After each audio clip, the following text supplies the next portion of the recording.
Jesus and the disciples spent a lot of time in Jerusalem. One day he was at the temple, teaching and telling stories. A lot of people listened eagerly, but many had questions. The temple leaders and elders were unsure of him and asked, "Who gave you power to do and say these things?"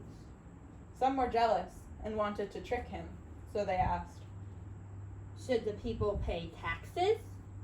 Others were worried and asked him, "What happens in resurrection and the afterlife?" Then, one temple leader was curious about Jesus. He saw that Jesus was wise and kind.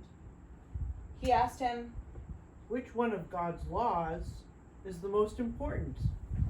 Jesus answered, "The first is what we all know. Hear, O Israel, the Lord our God. The Lord is one. You shall love the Lord your God with all your heart, and with all your soul, and with all your mind, and with all your strength." Before the leader could ask more, Jesus went on, "The second is love your neighbor as yourself.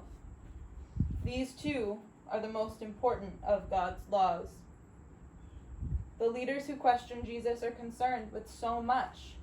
They're focused on things that aren't related to loving God, loving neighbors, or loving ourselves. They don't understand or trust Jesus, how he heals, teaches, loves, and how the people follow him. So they asked Jesus, "Where did you go to become a teacher?" Because they didn't understand where he got his power and knowledge. They asked him about his political views, hoping he would choose one side and make at least some people angry if he didn't choose their side.